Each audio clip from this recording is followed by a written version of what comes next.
Assalamu alaikum. Welcome again in video lecture series lecture number 3. Today we will discuss what is theory and theorizing. First of all, we'll discuss about what is theory. As you people know, a theory is a rational type of abstract thinking about a phenomena or the result of such thinking. The process of thoughtful and rational thinking is often associated with such processes as observational study or research. Basically, theory एक rational type of abstract thinking है about any phenomena और उसका नतीजे में जो चीज़ें हम देखते हैं वो थियरी जनरेशन की तरफ मूव करती हैं। हमारा एक थॉटफुल प्रोसेस, उस थॉटफुल प्रोसेस के अंदर हमारी जितनी भी रैशनल थिंकिंग है वो हमारी उस सिचुएशन, उस फिनोमिना के बारे में एक ऑब्जर्वेशनल स्टडी होती है, एक रिसर्च होती है। थ्योरी बेसिकली हम सोसाइटी के अंदर, अपने माशरे के अंदर कोई भी प्रॉब्लम देखते हैं, कोई भी पर्टिकुलर फिनोमिना, उस फिनोमिना के अंदर कोई भी सिचुएशन है, कोई भी प्रॉब्लम एग्जिस्ट कर रही है, कोई भी इशू एग्जिस्ट कर रहा है, उस इशू को, उस प्रॉब्लम को प्रॉपरली स्टडी करने के लिए हम सबसे पहले उस प्रॉब्लम को ऑब्जर्व करते हैं।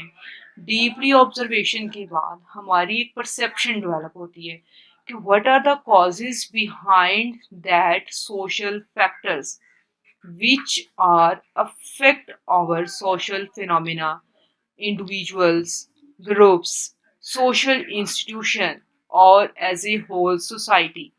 ये जितनी भी हमारी थियरीज प्रोड्यूस होती हैं बेसिकली ये एक ऑब्जर्वेशनल स्टडी और रिसर्च बेस्ड है। Without of research, without of study हम थियरीज को जनरेट नहीं कर सकते। Theories may be scientific or belong to a non-scientific discipline or no discipline at all। theories ज़रूरी नहीं है कि वो साइंटिफिक नेचर की हों, कुछ डिसिप्लिन ऐसे हैं जो नॉन साइंटिफिक है। लाइक अभी हम सोशोलॉजिकल थियरी का सब्जेक्ट पढ़ रहे हैं। अब इसमें जितना भी हमारी थियरीज के ऊपर काम है, इंटेलेक्चुअल्स का, सोशोलॉजिकल थिंकर्स का, फिलोसफर्स का, सोशियोलॉजिस्ट का, ये सारा का सारा सोशल साइंसेस के अंदर, सोशल डिसिप्लिन के अंदर हम सोशोलॉजिकल एनालिसिस के थ्रू प्रोड्यूस कर रहे हैं। तो ये जितनी भी हमारी generalisation about any social phenomena, how to the nature works in the society, ये सारी की सारी चीज़ें जो हैं एक थ्योरी को प्रोड्यूस करने में हेल्प आउट करती हैं। What is the derivation of theory? The word theory derives from the Greek theorein, which means to look at। जैसा कि हमने पहले पढ़ा कि हम ऑब्जर्वेशनल स्टडी करते हैं। अगर हम ऑब्जर्व कर रहे हैं तो इट्स मीन हम सोसाइटी के अंदर चीज़ों को देखते हैं और अपने देखते देखते ही हम एक नज़रिया डेवलप कर लेते हैं। वो जो नज़रिया है वो हमारा एक आइडिया, एक ऑब्जर्वेशन है about any related phenomena। Here is some definitions about theory. According to G.H. Turner, theory is a mental activity. It is a process of developing ideas that can allow us why events should occur। ये कैसी mental activity है? जैसे कि पहले था कि thoughtful process है। जहाँ पे हम थॉटफुल प्रोसेस की बात करते हैं तो ऑटोमेटिकली एक मेंटल एक्टिविटी बन जाती है, क्योंकि एक इंसान है, उस इंसान का जो सोचने का, समझने का नज़रिया है वो उसके दिमाग से है कि वो चीज़ों को सोच रहा है, समझ रहा है। जो देखना है, सबसे पहले हमारी जो थ्योरी का मकसद है, हम चीज़ों को देखते हैं। देखने के साथ ही हमारी एक सोच डेवलप होती है। उस सोच के साथ ही हम चीज़ों को समझ रहे होते हैं। तो ये सारा का सारा प्रोसेस जो है थियरी को डेवलप करता है।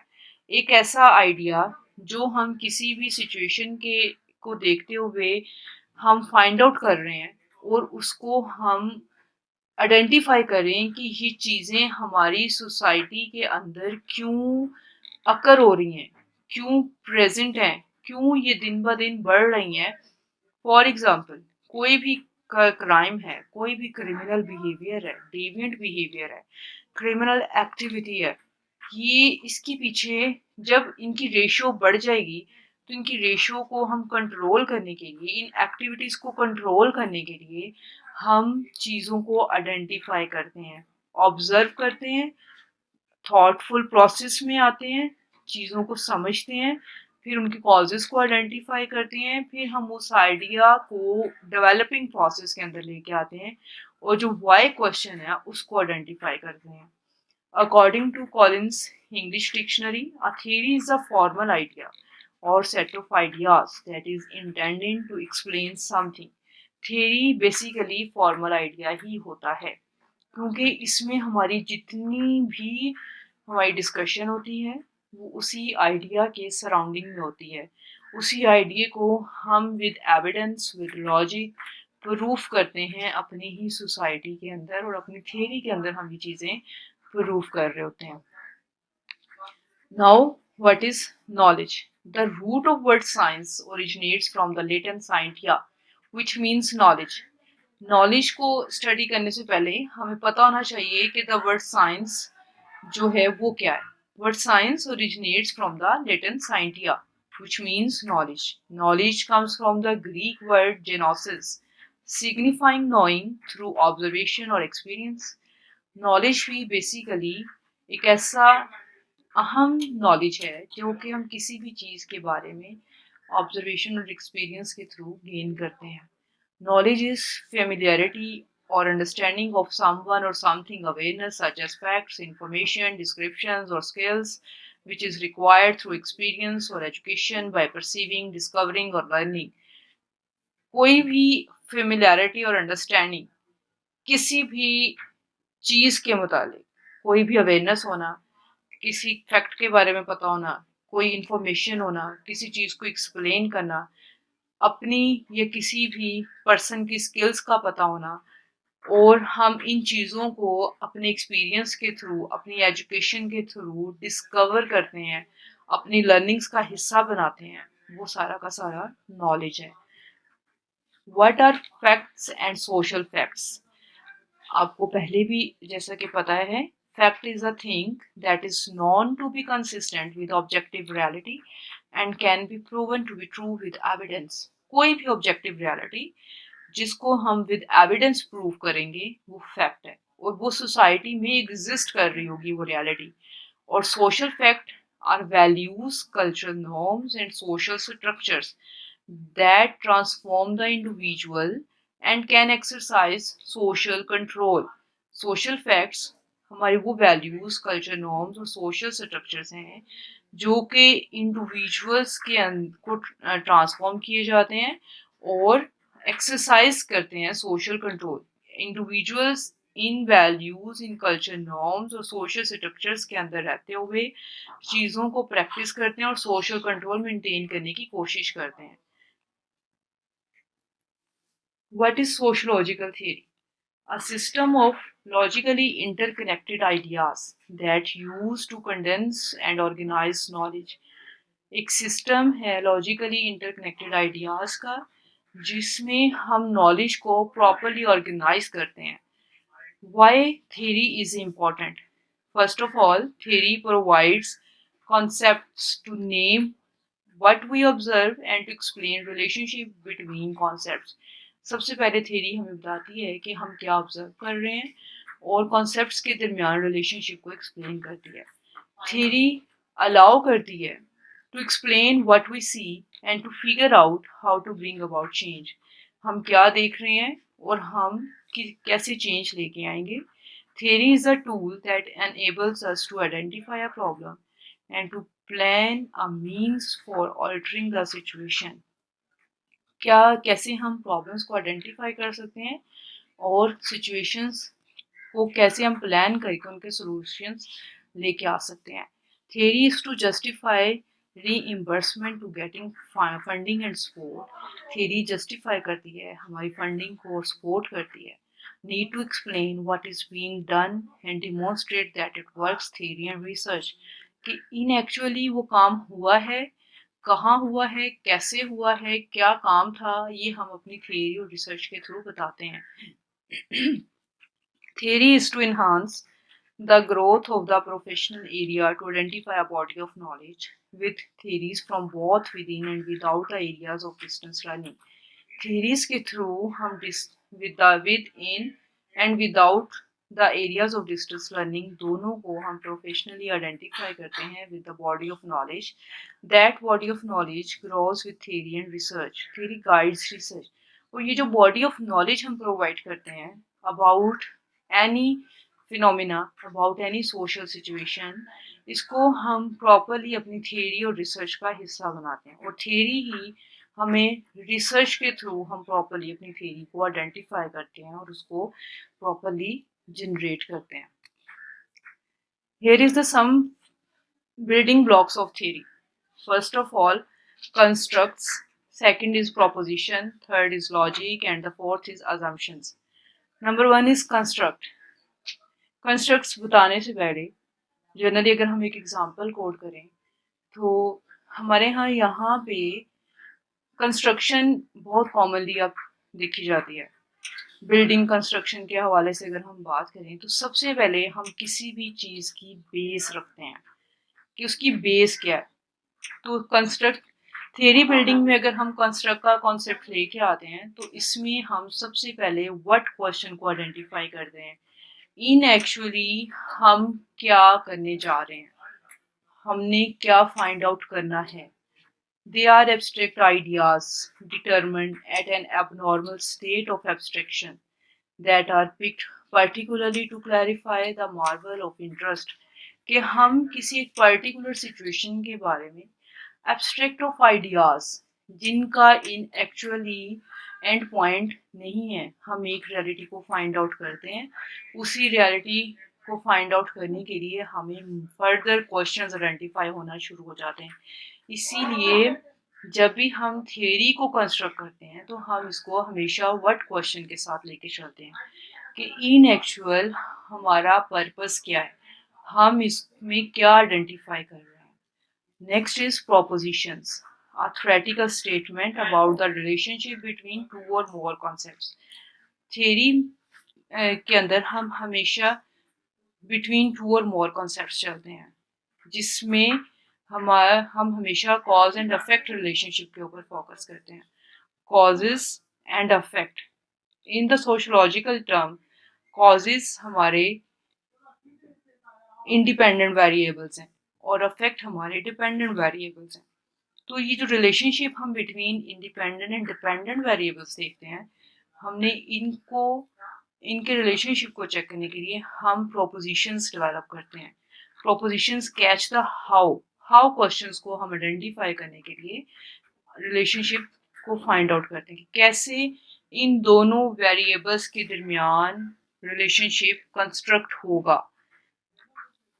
Next is logic, speaks to the why and acts like a glue that interfaces the theoretical constructs and gives significance and importance to the connection between these constructs. अब जो constructs हैं, what questions हैं हमारे, जिसमें हमने concepts identify किए हैं कि हम इन concepts को लेके चलेंगे, वो base बन गई हैं हमारी theory की. फिर हम relationship find out कर रहे हैं between two or more than two variables, two concepts. तो इन तमाम कॉन्सेप्ट्स के पीछे जो रीजंस, जो लॉजिक, जो एविडेंस हम कलेक्ट करते हैं वो वाई क्वेश्चंस को आइडेंटिफाई करते हैं, जिससे हम अपनी थियरी की इम्पोर्टेंस को बताते हैं. Next is assumptions, inspects the who, when and where. ये तीन क्वेश्चंस को आइडेंटिफाई करते हैं. अजम्पशंस हमारे मफरूजे होते हैं, हु, व्हेन एंड वेयर, हम तीनों क्वेश्चंस इसके अंदर आइडेंटिफाई करने की कोशिश करते हैं. Nature of the research and nature of the situation depend करता है कि आपने कौन सा क्वेश्चन आइडेंटिफाई करना है. All theories are obliged by assumptions about time, space, values and boundary conditions that oversee where the theory can be connected and where it cannot be connected. Sometime तमाम theories की nature ऐसी है कि हमें उसमें time, space, अपनी values और boundary conditions को देखना पड़ता है। और यही चीज़ें हमें बताती हैं कि हमारी जो असम्पशन्स हैं वो कितनी करेक्ट हैं और कितनी करेक्ट नहीं है। हम अपनी थियरीज़ को जब भी हम टेस्ट कर रहे होते हैं, थियरी टेस्टिंग या थियरी बिल्डिंग में हम हमेशा हाइपोथेसिस जनरेट करते हैं। हाइपोथेसिस बेसिकली एक असम्पशन है और उस असम्पशन को जब हम एट द एंड टेस्ट कर रहे होते हैं तो उसमें एक रिलायबिलिटी आती है कि इज़ इट रिलायबल और नॉट रिलायबल। अगर तो वो रिलायबल नहीं है तो इट्स मीन कि हमें उसका एक अल्टरनेटिव हाइपोथेसिस ड्रा करना है। हमें अपनी थ्योरी में जो कॉन्सेप्ट्स हम रिलेशनशिप बिटवीन टू और मोर कॉन्सेप्ट्स चेक कर रहे थे, हमने उसके अगेंस्ट जो एविडेंस कलेक्ट किए थे उसको हम री रीड करते हैं। फिर उसे हम एक दो कॉन्सेप्ट्स के दरमियान दोबारा एक नया रिलेशनशिप चेक करने की कोशिश करते हैं। इस तरह से हमारी थ्योरीज जो हैं इन 4 बिल्डिंग ब्लॉक्स के इर्द गिर्द रहते हुए प्रॉपरली आइडेंटिफाई की जाती हैं। Next, what is theorizing? Theorizing is a method which aims to relate a number of elements or ideas into a coherent system based on some general principles and capable of explaining relevant phenomena or observation. Theorizing basically is a process. How to generate a theory? किन किन तरीकों से हम theories को generate कर सकते हैं, कौन सी ऐसी टेक्निक्स हैं जिनसे हम रीजंस को आइडेंटिफाई कर सकते हैं, एब्स्ट्रैक्ट थिंकिंग कर सकते हैं, कॉन्सेप्चुअलाइज कर सकते हैं अपने कॉन्सेप्ट्स को, अपने आइडियाज़ को, उनको डिफाइन कर सकते हैं। ये हम सारी चीज़ें इन द प्रोसेस ऑफ थियराइजिंग जो है हम देखेंगे। जब भी हम थियरी प्रोड्यूस करते हैं या रिसर्च को एनालाइज कर रहे होते हैं तो हम प्रॉपर थियराइजिंग प्रोसेस के थ्रू होते हुए वो चीज़ें कर रहे होते हैं। Here is the some methods of theorizing. Deductive versus inductive reasoning. The main difference between inductive and deductive reasoning. Inductive reasoning aims at developing a theory, while deductive reasoning aims at testing an existing theory. Inductive reasoning moves from specific observation to broad generalization. Inductive reasoning means कि हम इसमें further concepts और ideas को induct कर रहे हैं, add कर रहे हैं, जो अंडर स्टडी हैं। इसमें हम कोई भी स्पेसिफिक सिचुएशन उठाते हैं, उस स्पेसिफिक सिचुएशन, स्पेसिफिक प्रॉब्लम को हम स्टडी करते करते करते करते हम थियरी डेवलपिंग की तरफ चले जाते हैं और एक न्यू थियरी डेवलप कर रहे होते हैं और ये ब्रॉडर जनरलाइजेशन की तरफ होती है। और ये मोस्टली हमारी जो इंडक्टिव रीजनिंग है ये हमारी क्वांटिटेटिव थ्योरीज के अंदर, क्वांटिटेटिव रिसर्च के अंदर यूज होती है। And deductive reasoning the and other concepts of the inductive reasoning. In deductive reasoning, we move from broad generalization to specific observation. Deductive reasoning के अंदर जब हम थ्योरी को टेस्ट कर रहे होते हैं, जो एग्जिस्टिंग थ्योरी है हम उसी के ऊपर चीज़ों को, डिफरेंट आइडियाज़ को टेस्ट कर रहे होते हैं कि जो एग्जिस्टिंग थ्योरी है क्या वो थ्योरी के अंदर जो न्यू आइडियाज़ आ रहे हैं, जो प्रेजेंट सिचुएशन है, उस प्रेजेंट सिचुएशन के अंदर क्या वो थ्योरी एग्जैक्टली करेक्ट है या नहीं है, तो हम उसके ऊपर टेस्ट अप्लाई करते हैं। इसमें हम अपनी सोसाइटी का कोई भी जर्नल फिनोमिना उठाते हैं और उस जनरल फिनोमिना में से बहुत सारी चीज़ें फिर हम डिड्यूस करते हैं। तब हम फिर वो थ्योरी को हम टेस्ट कर रहे होते हैं। जो रेलिवेंट कॉन्सेप्ट्स होंगे हम उसको उस थ्योरी के साथ अटैच करेंगे और जो इररेलेवेंट हमें लग रहे होंगे, जो ड्यूरिंग हाइपोथेसिस टेस्टिंग जो इररेलेवेंसी शो होती है, हम उसको फिर उस थ्योरी से बाहर डिड्यूस कर देते हैं और ये qualitative nature of the studies होती हैं। Next is stages of theorizing. So first one is speculative. Attempts to explain what is happening. सबसे पहले हम देखते हैं कि सोसाइटी के अंदर किसी भी सिचुएशन को जब हम स्टडी कर रहे हो तो हम उसको देखते हैं कि व्हाट इज हैपनिंग, कि ये क्या हो रहा है। Next is the descriptive nature. Gather descriptive data to describe what is really happening. हम जो भी जितना भी डाटा कलेक्ट करते हैं जो डिस्क्राइब करता है कि इन एक्चुअल क्या हो रहा था, सोसाइटी के अंदर क्या चीज़ें हो रही हैं, डिस्क्रिप्टिव डाटा उस चीज़ को एक्सप्लेन करेगा। Constructive nature revises old theories and develops new ones based on continuing research. Sometime हम ओल्ड थ्योरी से न्यू थेरीज को भी जनरेट करते हैं। जैसे कि अभी हमने इंडक्टिव रीजनिंग पढ़ा कि हम स्पेसिफिक सिचुएशन उठाएंगे, उस स्पेसिफिक सिचुएशन के अंदर हम ओल्ड थेरीज को इम्प्लीमेंट करते हैं और उनमें न्यू आइडियाज ऐड करते हैं, और न्यू आइडियाज ऐड करते ही हम थेरी बिल्डिंग की तरफ मूव हो जाते हैं। Here is the some process of theorizing. Theory, practice theory. Take existing theory in education, apply to distance learning, develop new theory. Theory exist कर रही है, हमने उसी थियरी को प्रैक्टिस किया। फॉर एग्जांपल यहाँ पे हमारे ट्रेडिशनल एजुकेशनल सिस्टम था, उसी एजुकेशनल सिस्टम के ऊपर हमने ऑनलाइन सिस्टम को इम्प्लीमेंट किया और हमने प्रैक्टिस करना शुरू किया, और इससे जो है हम डिस्टेंस लर्निंग एजुकेशन की तरफ मूव हो गए। तो ये एक न्यू थियरी डेवलप हो गई है। Second is practice research theory. See what is happening in distance learning, submit to research, develop theory from results. कि हम देख रहे हैं कि जो हमने एक न्यू थ्योरी डेवलप की थी, उस न्यू थ्योरी में हमने डिस्टेंस लर्निंग एजुकेशन की तरफ हम मूव हुए थे। अब हम देख रहे हैं कि उस डिस्टेंस लर्निंग एजुकेशन में कितना ज़्यादा अफेक्टिवली काम हो रहा है, कितना ज़्यादा वो अफेक्टिवली अफेक्ट कर रही है हमारे इंडिविजुअल्स को, इंस्टीट्यूशंस को। फिर हम उसके ऊपर प्रॉपर रिसर्च सबमिट करवाते हैं, हम प्रॉपरली उसको स्टडी करते हैं, रिसर्च करते हैं। फिर जो रिजल्ट्स आते हैं उससे फिर हम थ्योरी डेवलपमेंट की तरफ मूव हो जाते हैं।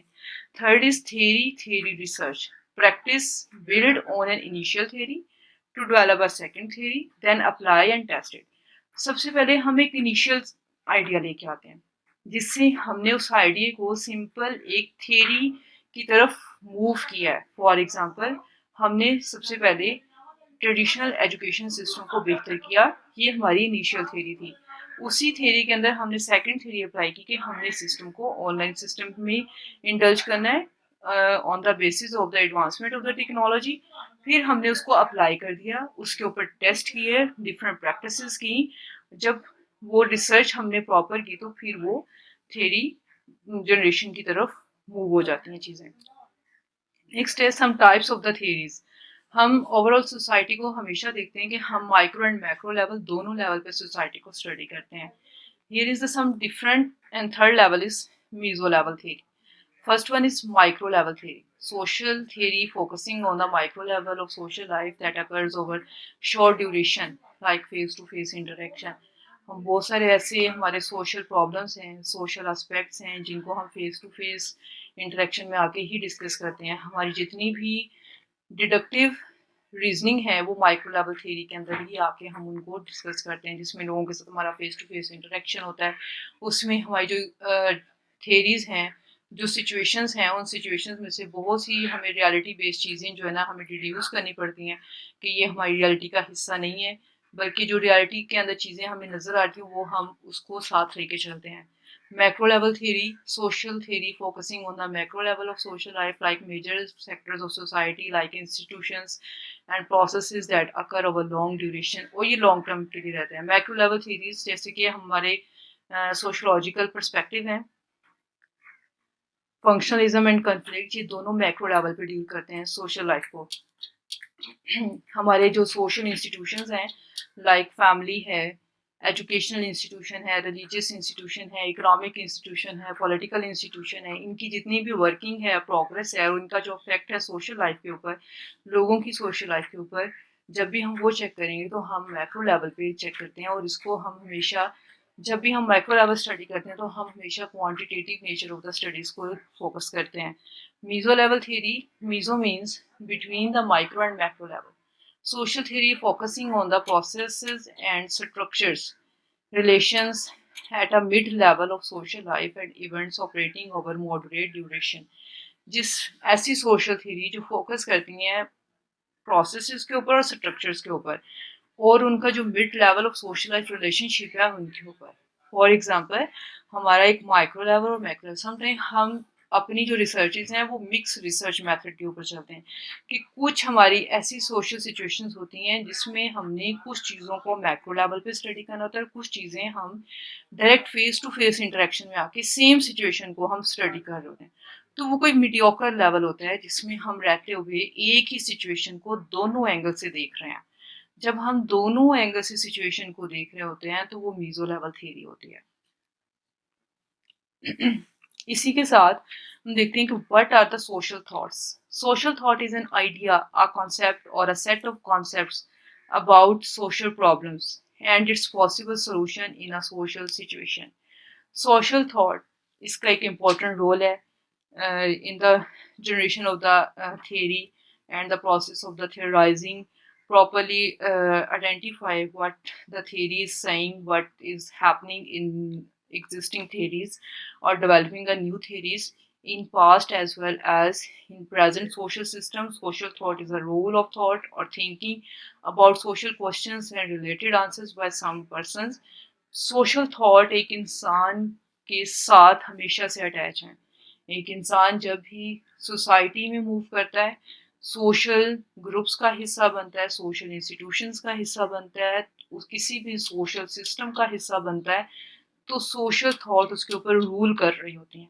उसके माइंड में बहुत सारे क्वेश्चंस आते हैं. वो क्वेश्चंस सोशल क्वेश्चंस होते हैं कि वो जिस सिचुएशन जिस सेटिंग का हिस्सा है वहाँ पे जो चीज़ें चल रही हैं, जो हैपनिंग हो रही हैं, वो उनको कैसे देखेगा, कैसे फाइंड आउट करेगा, कैसे सॉल्यूशंस लेके आएंगे, कैसे उनमें चेंज आएगा. ये सारी की सारी चीज़ें एक इंसान की सोशल थॉट के ऊपर डिपेंड करती हैं.